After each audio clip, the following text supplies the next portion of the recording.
Kalau di dalam hidup tentu kita punya prinsip. Modal sekecil-kecilnya, labo segadang-gadangnya. Dalam ibadah ada pula amalannya ketik tapi pahalanya gadang. Kalau untuk dunia saja kita ingin mencari keuntungan yang besar, kenapa untuk akhirat kita kurang termotivasi mencari keuntungan yang besar? Maka berlomba-lomba pula lah kita mendanga dan mencari keuntungan besar.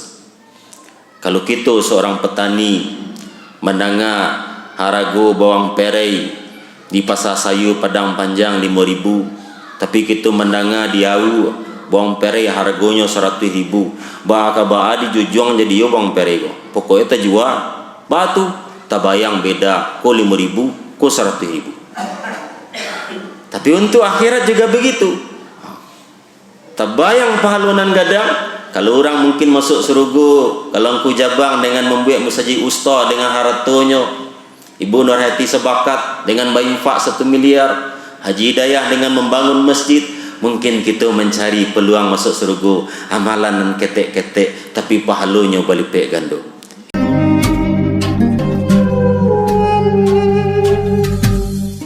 Assalamualaikum warahmatullahi wabarakatuh. Innal hamdalillah wa nasta'inu wa nastaghfiruh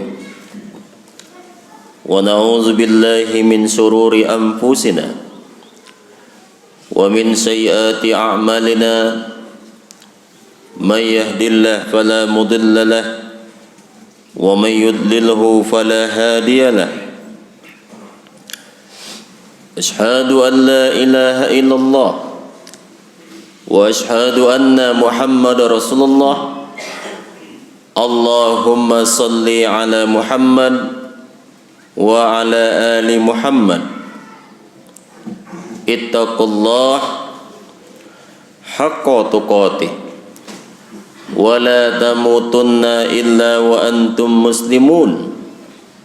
Qala Allah ta'ala fil Qur'anil Karim, na'udzu billahi minasy syaithanir rajim.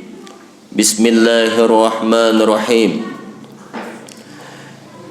Ya ayyuhalladzina amanu idza nudiya lis-salati min yaumil jumu'ah fas'au ila zikrillahi wa zarul bai', zalikum khairul lakum in kuntum ta'lamun.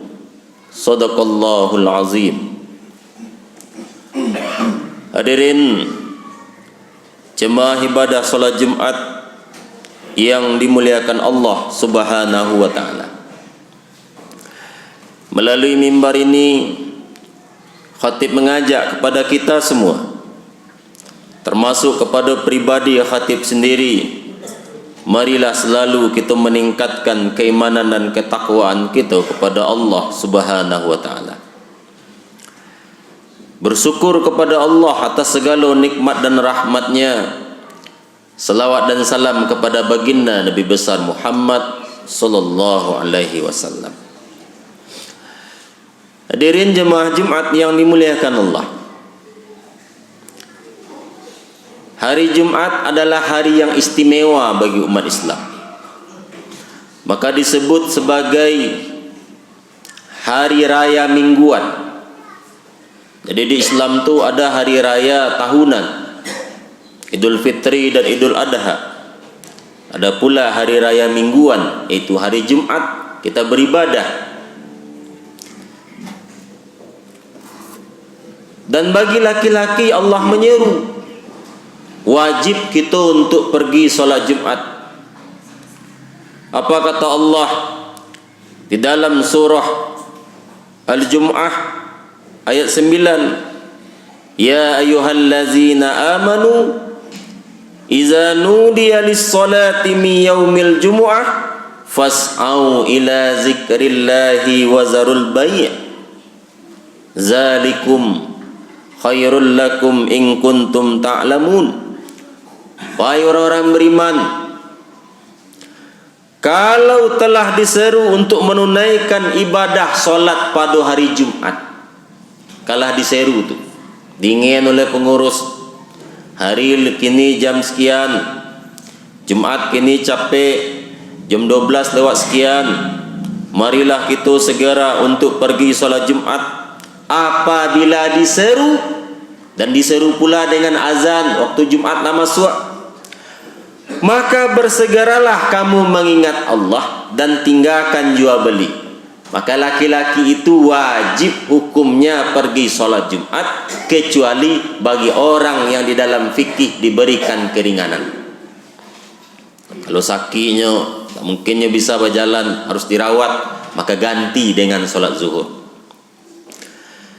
Dan jemaah yang dimuliakan Allah Subhanahu wa taala, hari Jumat ini kalau kita mau cari pahala yang besar, banyak amalan-amalan kecil pahalanya gadang. Terutama sekali ketika khatib sedang berkhutbah ini. Apa kata baginda Nabi di dalam hadis riwayat Ahmad nomor 16133? Man ghassala yaumal jumu'ah waqtasala summa baqqara wabtakara wa masa wa lam yarkab wadana minal imam fastama'a wa lam yalghu kana lahu bikulli khutwatin amalun sanatin ajru siyamiha wa qiyamiha. Amalan-amalan hari Jumat nan ketek pahala bantuknya tapi gadang pahalanya. Apa kata baginda Nabi?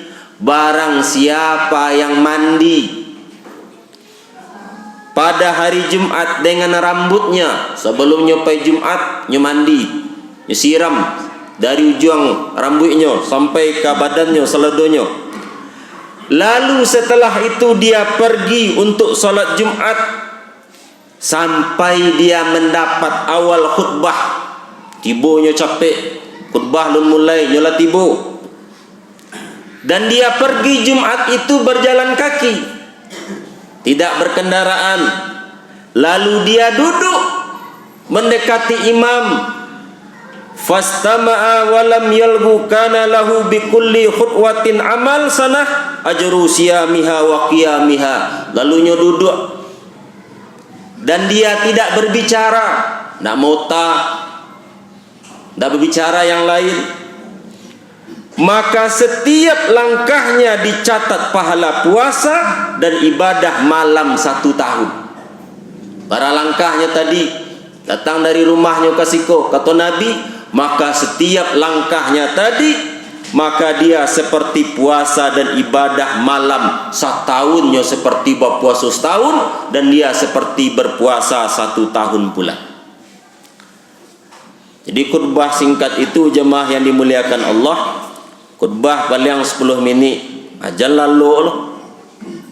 Karena begitu besarnya keutamaan yang diberikan oleh Allah Subhanahu wa taala. Saya tahu ketika berkhutbah itu lalu itu lama. Kenapa tidur itu nyenyak? Karena setiap kebaikan kalau didengar setan tak mau itu. Nyubui awak lalu. Tapi cobalah lalu siap khutbah kau. Tak katakan lalu karena setan tak mau kita mendengarkan kebaikan. Kalau mata ditutup, maka ilmu tidak masuk ke dalam telinga. Aku bisa ketika khutbah Jumat itu 3 saf sekali lalu bisa ya? Karena setan bertebaran membuat manusia untuk tidur. Lalu apa amalan yang besar ketika hari Jumat? Dijelaskan pula di dalam hadis Bukhari nomor 881.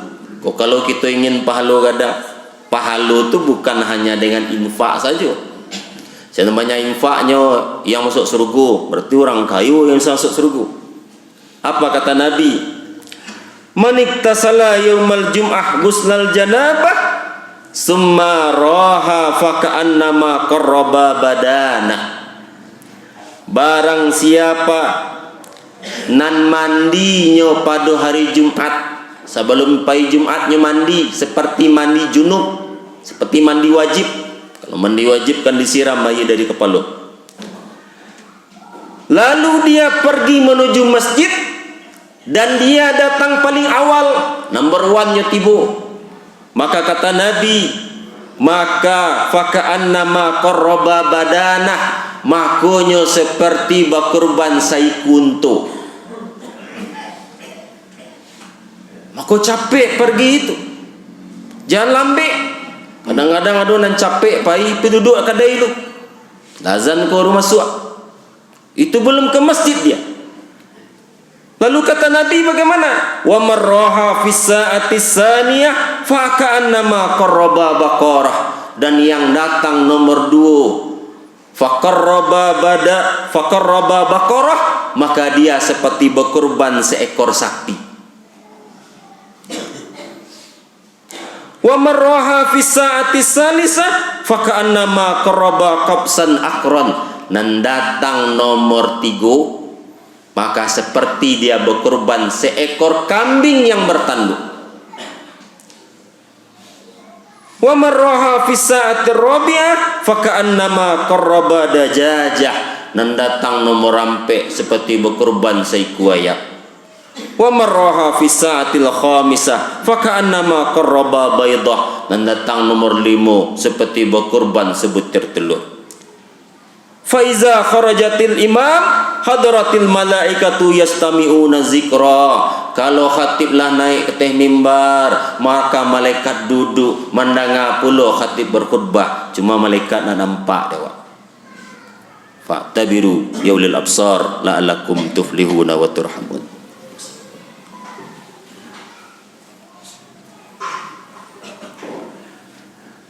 Alhamdulillahi rabbil alamin, wassalatu wassalamu ala asrafil anbiya'i wal mursalin wa ala alihi wa ashabihi ajmain. Asyhadu an la ilaha illallah wa asyhadu anna Muhammadar Rasulullah. Allahumma salli ala Muhammad wa ala ali Muhammad. Ittaqullah haqqa tuqatih wa la tamutunna illa wa antum muslimun. Qul huwallahu ahad, Allahus samad, lam yalid wa lam yulad wa lam yakul lahu kufuwan ahad. Jemaah ibadah Jumat yang dimuliakan Allah, kalau di dalam hidup tentu kita punya prinsip, modal sekecil-kecilnya, labo segadang-gadangnya. Dalam ibadah ada puluh amalannya ketik tapi pahalanya gadang. Kalau untuk dunia saja kita ingin mencari keuntungan yang besar, kenapa untuk akhirat kita kurang termotivasi mencari keuntungan yang besar? Maka berlomba-lomba pula lah kita mendengar dan mencari keuntungan besar. Kalau kita seorang petani mendengar harga bawang perai di pasar sayur Padang Panjang 5.000, tapi kita mendengar dia bawang perai harganya 100.000, bahkan dijujung jadi yo bawang perai ko. Pokoknya tak jual batu, tak bayang beda ko 5.000 ko 100.000. Tapi untuk akhirat juga begitu. Tak bayang pahalunan gadang. Kalau orang mungkin masuk surga, kalau engkau jabang dengan membuat musaji usta dengan hartonya, Ibu Nurhati sebakat dengan bayinfak 1 miliar, Haji Hidayah dengan membangun masjid, mungkin kita mencari peluang masuk surga, amalan dan ketek-ketek, tapi pahalanya berlipat ganda. Innallaha malaikatahu yusalluna 'alan nabi, ya ayyuhallazina amanu sallu 'alaihi wa sallimu taslima. Asyhadu an la ilaha illallah, asyhadu anna Muhammadar Rasulullah. Allahumma salli ala Muhammad wa ala ali Muhammad. Allahumma ighfir lil muslimina wal muslimat wal mu'minina wal mu'minat al ahya'i minhum wal amwat. Rabbana zalamna anfusana wa illam taghfir lana wa tarhamna lanakunanna minal khasirin. Allahumma arinal haqqa haqqan warzuqna ittiba'ah wa arinal batila batilan warzuqna ijtinabah. Wahai Allah, ringankan tubuh kami untuk mencintaimu, untuk sujud kepadamu, untuk membesarkan dan mengagungkanmu ya Rabb. Wahai Allah, ringankan kaki kami menuju masjid-masjidmu. Wahai Allah, Tuhan yang maha mulia, tetapkan diri kami menjadi penghuni surgamu. Jadikan hidup yang sekali-kali ini ya Rabb menjadi jalan kemuliaan di sisimu. Wahai ya Rabb, jika engkau cabut ruh dari tubuh kami, maka jadikanlah kata terakhir dari lisan kami menyebut kalimat La ilaha illallah. Rabbana atina fid dunya hasanah wa fil akhirati hasanah wa qina azabannar. Walhamdulillahi rabbil alamin.